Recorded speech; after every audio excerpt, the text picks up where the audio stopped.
And we were taken back to Vught and then put into cattle wagons to Ravensbrück. And that was a terrible journey, 3 days and 2 nights really. And we arrived in Ravensbrück, dreadful, the station, the Aufseherinnen with dogs and the SS chaps, and so it was terrible. We weren't used to that because we later on said Ravensbrück, Vught was a sanatorium compared with Ravensbrück. You know, we were not used to that at all. Anyhow, we first were placed in a big tent when we entered the dreadful, dreadful, dreadful camp. The ground was all grey and black and so on. Terrible. When you saw the people in there, they were just skeletons, you know, it was dreadful. The Siemens factory built in Ravensbrück, just outside Ravensbrück. And one of them said to me, "Why don't you come and join us group to Siemens?" And I said, "Well, I have not worked at Philips. I don't know anything about these machines." "Oh," she said, "doesn't matter, you just try." And I said, "No, I don't think so. They'll see me. I mean, they used to go in big columns, you know, and were counted." She said, "Oh, they only count the rows. They don't count every person. They won't know who you are."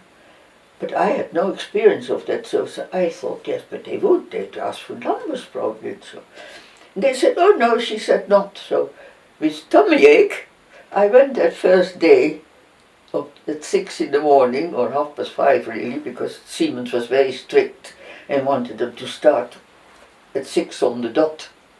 So you had to start queuing already at 5:30. So I went at the back of the queue, and it's the only time I've been so scared, actually. I was very scared. And then we walked through the gate, and there we were going to Siemens, and I thought, she said, "Come into this hall." So I went into that hall, and I thought, surely the German in charge will know that I'm... But he didn't. I think they were so used to getting other people, because Jewish women by that time were sent to Auschwitz. So they've had already a lot of changes, I think, you see. So they didn't. So I was put on a stool and a little machine, and I was just copying what they did. And that's how I started at Siemens, you asked that. And but I didn't know how to do it, and I was trembling and so nervous. I thought he will see it. So when the telephone went, I had already been a year secretary, private secretary in Holland. And when the telephone went, I jumped up. So I went to answer it and called the chef. And that happened several times during the next few weeks. And then one day, it was either Siemens or SS on the phone. Headquarters, he said, was on the phone. Herr Seeveld, as the chief was called then, my chef was called, said, "No, I've just been told no prisoners are allowed to answer the phone anymore." So that was that. So I had to go back to my machine all the time. And I was beaten very badly. I couldn't get up of the toilet because I had terrible diarrhea, durchfall, all the time. All the time. I've been in the camp actually later on too. And SS guard came and started beating me with his belt and a stick, and I couldn't get up from the toilet. And he slapped me too, because we had to stand on appel in the morning and in the evenings, and this was in the morning. And so there was somebody missing, and that was me. I was on the toilet, of course. 2 of the Dutch girls helped me up, and they counted, and then they took me to the Rivier, to the hospital barrack. And I was there for 5 days, and I was lying on the head end, and there were 2 German women lying on the foot end.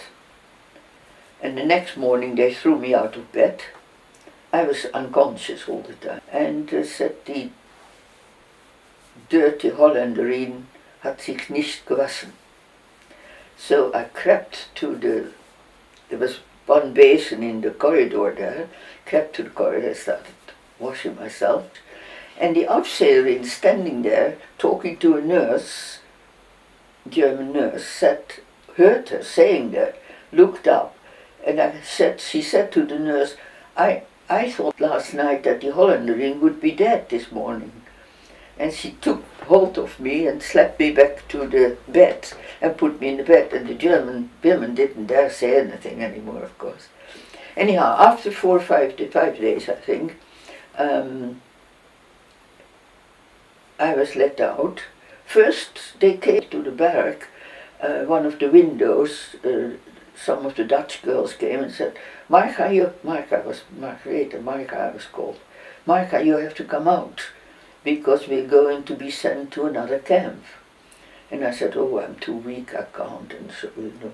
And I thought I'd be safer where I was, actually, rather than having them looking in papers or something like that.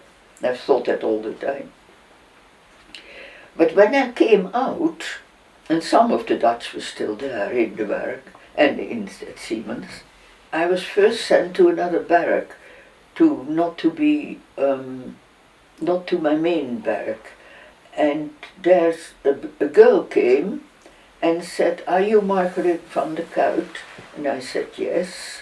And she said, well, the Siemens has built another barrack, a new hall, and the boss there, the chef, wants you to become his secretary. His Schreiber, she said, really. And that's how I got to Siemens, and it saved my life, I think.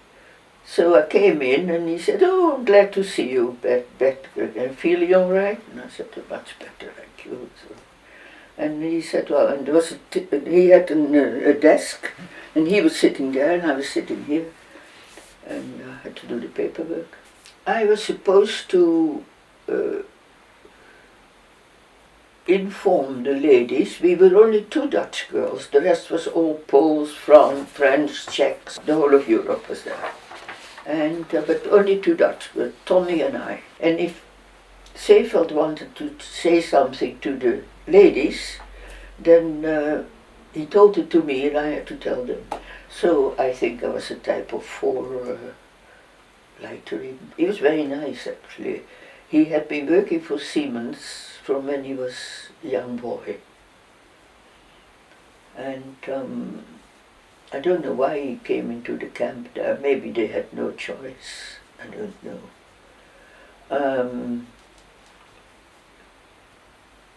I don't think he knew much about it, actually. They didn't. I think some of the civilians didn't know much about it. I don't know if they closed their eyes and didn't want to, or whether they just didn't know. I know he was not bad at all. I know many of the Siemens people have been very, very bad. I heard from her, because we were all spread over the Siemens in other halls and barracks, and I've heard some very bad stories, but not in my hall. I asked in the beginning, of course, whether somebody could find out what happened to him, because he was a very good man. He did some very good things, actually. Well, I think so. And which others wouldn't have done. That's my point.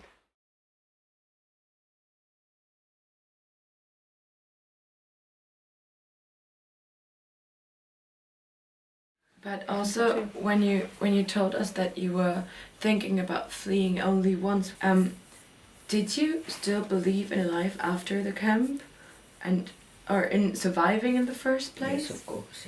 Yes. Because I think also I didn't want. I tell you why. Not just because I wanted to survive, but because I didn't want, and I still don't. I didn't want the Germans to be able to think that they've killed me. I don't know, it may sound silly. No, it makes perfectly sense.